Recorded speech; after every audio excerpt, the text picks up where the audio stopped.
Hello, it is Governor 444 or Tino Bear. I'm gonna start trying to get my channel called Tino Bear back, or changing it to Tino Bear because that's a name I like more. And I wanted to do a video about the top 5 tragic characters in my opinion. Of course, this is going to be heavily biased as considering the things I've played recently that I find more tragic over past characters. There will be honorable mentions, I believe. I'm gonna probably do. I don't know. I just wanted to do this talk quick. I have a lot of the gameplay you're gonna see is just gonna be random clips from Star Wars Battlefront. I've been having a good time with that with my friends and all that. That's what a lot of my why I haven't made any videos is the holidays, school, and just hanging with my friends. Today's video said top 5 tragic characters in my opinion. A lot of these are going to be in characters I've gotten interested in over the last few months. So a lot of my favorite characters won't even be mentioned here, but a lot of them will be honorable mentions. Not that I find them interesting, but less the fact that they're not tragic in a sense. A lot of my favorite characters aren't that tragic in a sense. But let's begin. Number 5, I wanted to put Kylo Ren / Anakin Skywalker. I found that character's arc to be, I consider them one and the same in a sense. The fact that Anakin Skywalker's sins ended up creating Darth Vader, and the fact that Kylo Ren, I'm going to more talk about Kylo, because everyone knows the story of Anakin. Kylo was sad in the sense that he idolized the sins of someone who had deep regrets and hatred towards themselves. And Kylo is, envious of this, and is so desperate to become this, yet he has such, a lust to be a good person, but doesn't know what he could do because he's already feel he's gone too far.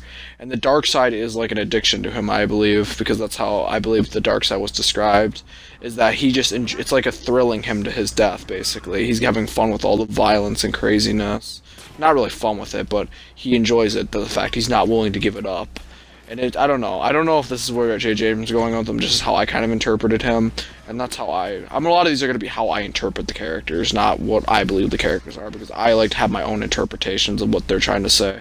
Not what is set in stone, because what the people see set in stone is a lot different than what I see, and that's the way I like it.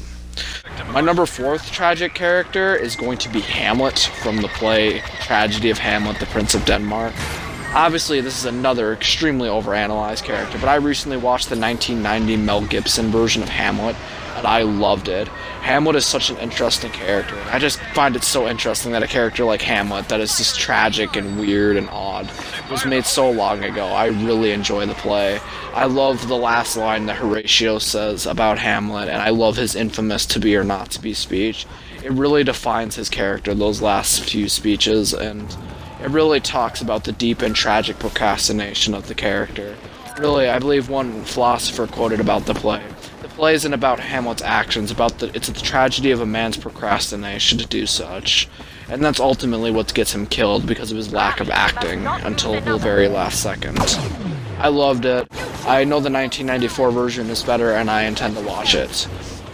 My number 3 character is going to be more recent. A lot of people wouldn't view tragic because a lot of people really don't understand him to the degree.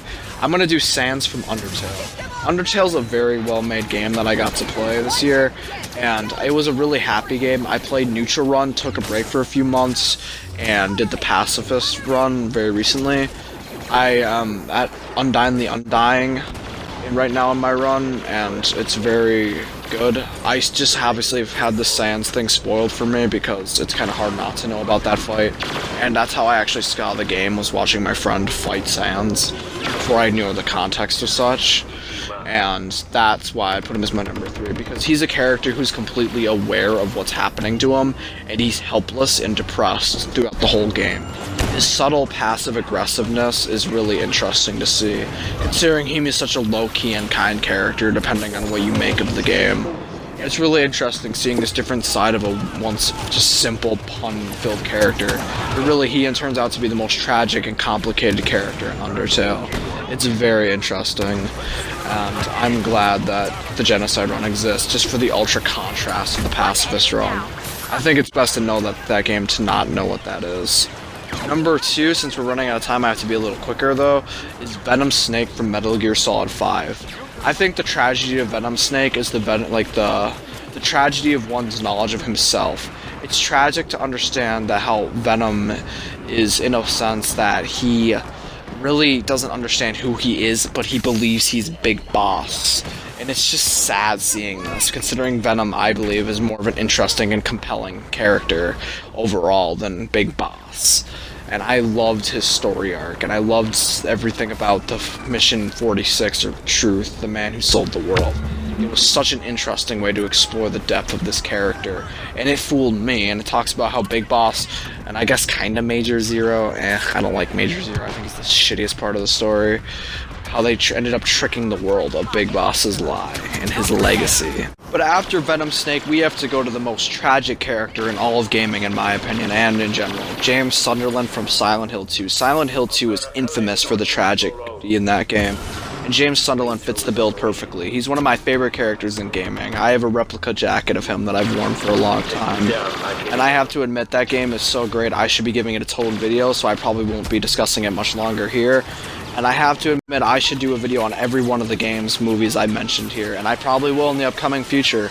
I just wanted to let people know what characters and stuff have been interesting me very recently.